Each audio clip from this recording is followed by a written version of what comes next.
Hello guys, welcome back to my channel. তো চলে এসেছি আরেকটা ভিডিও নিয়ে। আর যে বইটা নিয়ে ভিডিও করবো সেটা হচ্ছে ফ্লেকাচো বাই সাদিয়া শওকত বাবলি।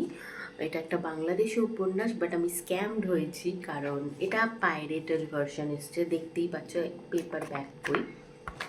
আমি সিরিয়াসলি মিশো থেকে যে কটা বই কিনেছি অরিজিনাল পেয়েছি, বাট এটা পুরোপুরি পাইরেটেড এসছে। আর আমি যেহেতু খুব ব্যস্ত ছিলাম কদিন, তো সেই কারণে আমি রিটার্ন করে উঠতে পারিনি। আমার এটা রিটার্ন পলিসিটা ল্যাপস হয়ে গেছে। নেক্সট টাইম থেকে একটু সাবধানে বই কিনতে হবে। আর তোমাদেরকেও বলে রাখি, যদি তোমরা এই বইটা মিশোয় কোনো সাইডে 178 টাকায় বা 165 টাকায় পেয়ে থাকো, কিনবে না, কারণ এই ভার্সনটাই তোমরা পাবে। আর হচ্ছে যদি দেখো যে এই বইটা কম্বো অফারেও 250 টাকার নিচে পাচ্ছে, তাহলেও জানবে যে এই ভার্সনটাই পাবে। আর যদি এই বইটা কিনতেই হয় মিশো থেকে, তাহলে আসকা গার্মেন্টস বলে একটা শপ রয়েছে মিশোর মধ্যে, সেখান থেকেই কিনো, যেখান থেকে আমি বাদ বাকি উপন্যাসগুলো কিনেছি, অরিজিনাল পেয়েছি। তো কিনো। আর আদারওয়াইজ তোমরা কলেজ স্ট্রিট বা বাংলাদেশের কোনো সাইট থেকেই কিনো।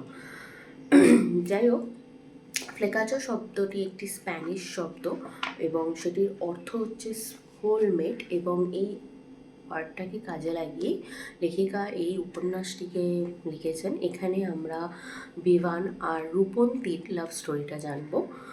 বইটার ব্লার্ব এই বইয়ের মধ্যে দেয়া নেই, জাস্ট ট্যাগ লাইনটা ব্যাকে দেওয়া আছে। উপসংহারে যখন বিষাদ অনিবার্য, সূচনাতে তখন গুটিয়ে যাওয়াই শ্রেয়। এই বইটার মধ্যে আমরা দেখতে পাচ্ছি বিভান স্পেনে থাকে তার বাবা মার সাথে, এবং সে বাংলাদেশে তার নানির বাড়ি, মানে বাবার যে বাবা আর মা, ঠাকুরদা ঠাকুমার বাড়ি এসেছে। প্রায়ই সে আসে, তার বাবা মা কোনোদিনই আসে না বিয়ের পরে। কটা দিন ছিল, তারপর যখন তারা স্পেনে সেটেল হয়েছে তারপরে আর কোনো দিনই আসেনি। বাট বিমান আসে, বিকজ ওর এই ঠাকুরদা ঠাকুমার সাথে খুব ভালো বন্ডিং আছে। আর তাদের ভালোবাসা যত্নআত্তি পেতে ওর ভালো লাগে, যে ভালোবাসা যত্নআত্তিটা ওর বাবা মা ওকে কোনোদিনও দেয়নি। বিদেশে থাকা মানে ওখানকার বেশিরভাগ মানুষ যেরকম ম্যাটেরিয়াল ওরিয়েন্টেড, তারপর কেরিয়ার ওরিয়েন্টেড হয়, সেই সবের কারণে বিমানকে তারা কোনোদিনও সেই ভালোবাসা, সেই যত্ন, সেই টাইমটা দিয়ে উঠতে পারেনি। বিমানের বাবা সবসময় বিজনেস, টাকার পিছনে দৌড়েছে, আর বিমানের মা পার্টি, শপিং, বন্ধু, এসব। আর বিমানকে দেখার জন্য সবসময় তারা একটা আয়া রেখে দিত। তো বিমানের ভেতরে ছোট থেকে একটা ডিপ্রেশন কাজ করে, একাকিত্ব কাজ করে, এবং সে এই সবের থেকে বাঁচার জন্য কিছুদিন হলেও বাংলাদেশে তার ঠাকুরদা ঠাকুমার কাছে এসে থাকে, যারা রিয়েলে ওকে ভালোবাসে, তার যত্ন আত্তি করে, সেগুলোর জন্য। তো এরপর কি হয়, যে যখন ও এবারে এই বাড়িতে আসে, সেখানেও একটা নতুন মেয়েকে দেখতে পায়, রূপন্তী নামে। এবং রূপন্তী হচ্ছে বিভানদের দেশে একটা বাড়ি রয়েছে, সেই বাড়ির যে কেয়ারটেকার, তার মেয়ে। পড়াশোনার খাতিরে বিভানের যে মানে ঠাকুরদা ঠাকুমা, তিনি মানে তেনারা রূপন্তীকে এখানে থাকতে দিয়েছেন, পুরো নিজের মেয়ের মতো ভালোবাসেন তারা। এবং এখান থেকে এদের দুজনের মিষ্টি নোকঝোঁক এগুলো শুরু হয়, দুজনের মধ্যে ঝগড়াঝাটি, খুনসুটি, সেগুলো শুরু হয়।